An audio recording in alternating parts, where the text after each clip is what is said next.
The iPhone 11 is a very interesting decision in 2023. Before you buy the iPhone 11, I'm asking you to think twice, watch this entire video, and you'll know the good, the bad, and everything that you need to know about the iPhone 11 in 2023.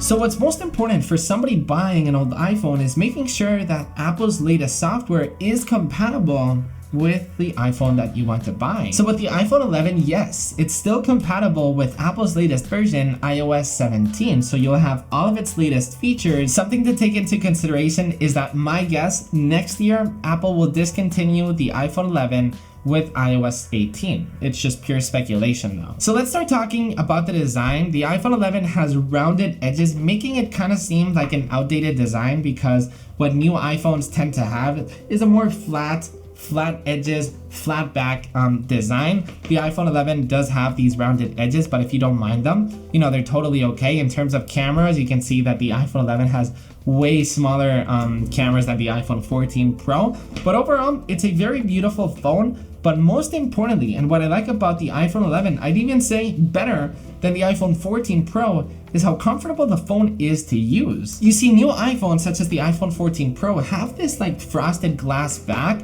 With the iPhone 11, it's just like pure glass, and it doesn't make the iPhone slippery. So it makes it a really good phone to use without a case on, because as you can see, it doesn't even fall, it just sticks to my hand. It's just overall a very comfortable phone to use once again. In terms of the display, this is a 6.1-inch LCD display, so a fairly decent display in terms of size. You can watch a bunch of content with it and it won't feel cramped. And yes, it is an LCD display. Comparing it to new iPhone models, which most of them have an OLED display, if you compare them side by side, you will find a big difference, because first off, the blacks will be very black and the whites will be very white on newer iPhone models. The whites over here kind of have a more darker tone and they aren't completely white. So when you look at the display, it kind of feels a little bit outdated. It is by no means bad. I mean, if you compare them side by side with the newer iPhone, it is a very big difference and you will probably find the display a little bit outdated. But something good and something very positive about this phone is the nits of brightness. I just made a video talking about the iPhone XR in 2023 and if I recommended it. And one of the things that it's just really bad about this phone in 2023 is the brightness. It's got like 300 nits of brightness. This, compared to newer iPhones, sure, it's a little bit lower, but it's still very decent in 2023. It's actually got 625 nits of brightness. So this means when you're out in a very sunny day, the display won't feel that dark. You will still be able to see all of your text messages and you'll still be able to use your phone out and outdoors. In terms of the speed, how does the iPhone hold up over the years? Now this has the A13 Bionic chip, and I gotta say, I am surprised on how well this iPhone still runs. Everything is extremely smooth. It doesn't matter if you're using basic apps like Instagram, FaceTime, email, Twitter. It doesn't matter if you're playing basic games on it. It doesn't matter even if you're playing extensive games with the iPhone 11. It does overheat a little bit whenever you are playing games, but that's like most iPhones either way. But yeah, I'm surprised on how well it actually runs, and it's by far the best thing about this iPhone in 2023. It just feels so smooth.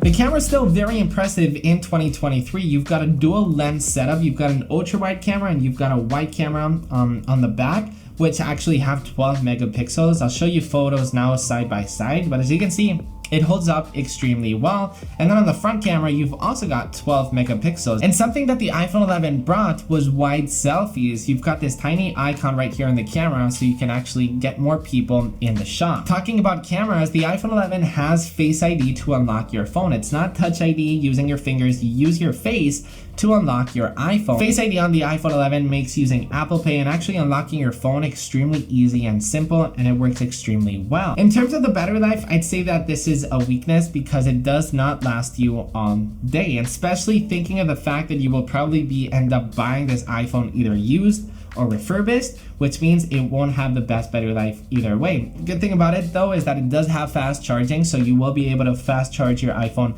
really quickly. So yeah, it doesn't last all day, and especially if you're a heavy user of the iPhone, it will not last you all day with Apple's latest software updates. So that leaves us with the question of, is the iPhone 11 worth it in 2023? Now here's the thing, you can buy an iPhone 11 for extremely cheap nowadays, and especially if you buy it used, you can probably pick up an iPhone 11 for around $300 to $250 US, depending on where you buy it.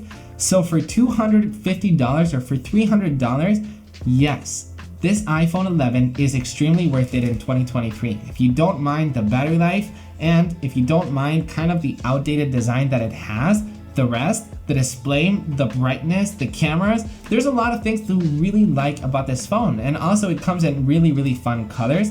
So yes, my answer is yes. But something that you might also consider for even cheaper is the iPhone XR in 2023. So if you want to know if that's worth it or not, you can tap this video right here, or you can subscribe to the channel if I helped you out. Drop a like, and thank you for watching. I'll see you on the next one. Peace.